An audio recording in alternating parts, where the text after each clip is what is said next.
Hello, lovelies. If you are looking to treat your family and friends to something extra special this holiday season, then look no further than my apple butter pumpkin pie.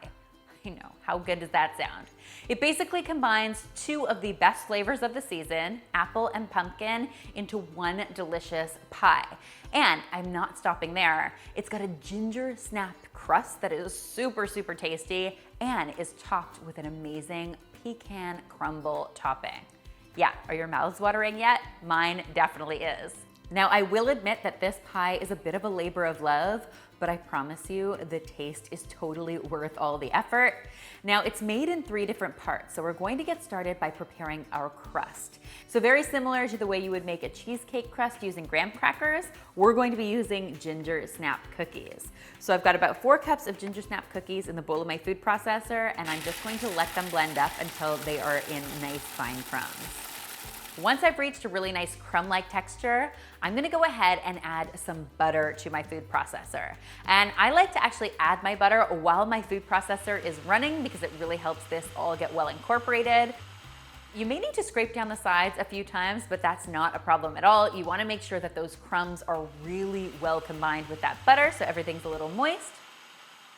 Now that my ginger snap crumb mixture is prepared, I'm just gonna get to work on making my crust. And to do this, I've actually opted for a tart pan. There's 2 reasons I love a tart pan. One, it's got a removable bottom, which makes it so easy to remove, and you can serve it just as is.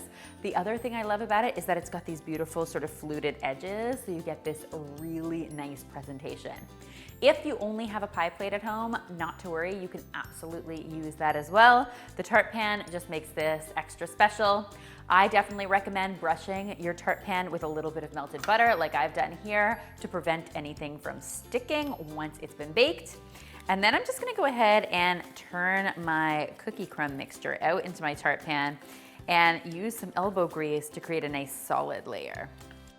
You'll want to press this down really firmly into the bottom of the pan, but you'll also want to press it down firmly into the sides because of course the sides are what's going to hold in all of our amazing apple butter pumpkin filling. This is a fun job for the kids to help with. Nice and tactile, which at least my daughter loves in the kitchen. Anything where she can get her hands involved is great.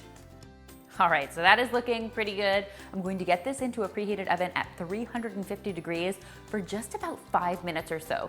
You wanna just let this set completely so that you can go ahead and add your filling to it. In the meantime, I'm going to turn my attention to my delicious apple butter and pumpkin filling. Yes, so much tastiness happening here. To get started in a large bowl, I'm going to be mixing some pumpkin puree. I'm using canned pumpkin here because it makes this process just a little bit easier, but if you wanted to go ahead and roast your own pumpkins, you totally could.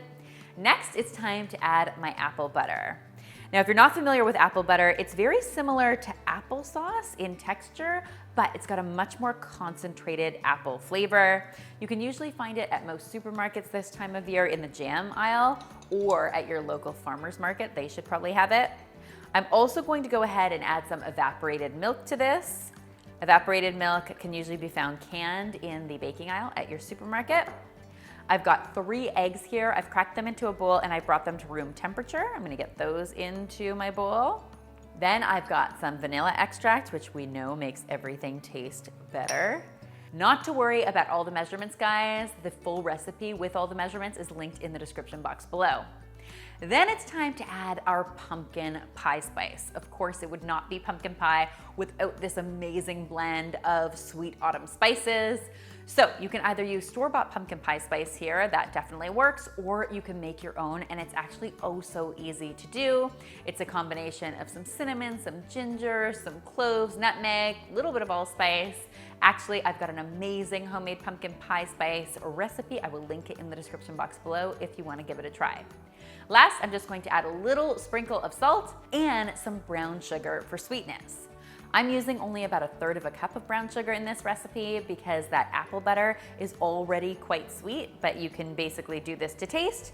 And then it's just a matter of getting in here with our hand mixer or a whisk and blending it all up. You want it to be ultra smooth. And then I'm ready to pour this filling into my pie crust. Then I'm going to get this back into the oven at 350 degrees Fahrenheit for between 35 and 40 minutes.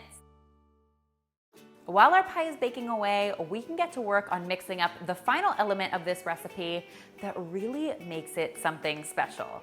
Honestly, as far as I'm concerned, this pecan crumble topping takes any pumpkin pie from a 10 to like an 11.5.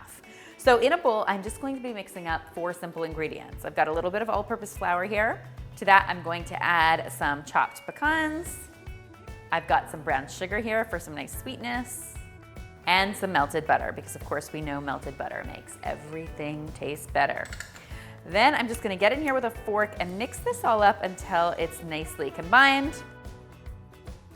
Okay, so we are sitting at about 35 minutes of bake time, and so much magic has happened already, and it's really time to take this right over the top with our delicious pecan crumble. Now, one of the best parts about this crumble is that if you've made any mistakes in your pie baking, for example, you've got a crack, let's say, this is the best way to hide it. Anything with a crumble topping, you just know, is going to be delicious. So we've got this in a nice, even, crumbly layer, and back into the oven it goes for another 10 minutes or so, just until that crumble is nice and golden and my filling is completely set. Now, it's really important to let this pie cool completely before serving it, and I know how hard that's gonna be because your kitchen is going to smell amazing and you're gonna wanna dive right in. Trust me, it is worth the wait. And honestly, this is a show-stopping dessert that your family will look forward to year after year after year. I like serving it simply with a little bit of whipped cream, but it's great with some vanilla ice cream as well. Totally worth the effort. Guys, seriously, I hope you and your loved ones adore this as much as I do. If you give this recipe a try, please be sure to tweet me, Instagram me, or Facebook me a photo because you know how much I love seeing your kitchen creations. Remember, the full recipe is linked in the description box below, so you can find it there. And finally, if you haven't already, be sure to subscribe because there is lots more deliciousness where this came from.